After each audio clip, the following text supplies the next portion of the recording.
wie kiemst du auf denselben Platz, wo der Hahn seinen Verholz hat? Ja, bis der Sauf, wie kiemst du auf denselben Platz, wo der Hahn seinen Verholz hat?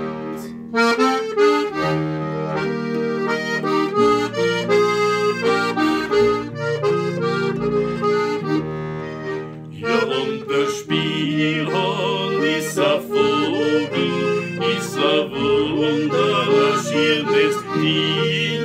Ja, hat weiße, schwarze Krumpelfedern und die gefallen die heute mir. Ja, hat weiße, schwarze Krumpelfedern und die gefallen die heute mir.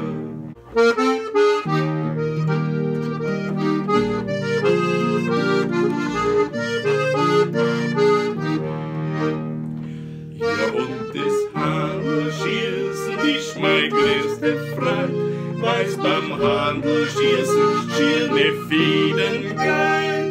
Ja, so ein Spielhahnfeder hat da jeder gern, war in der Wernerstadt die großen Herren. Ja, so ein Spielhahnfeder hat da jeder gern, war in der Wernerstadt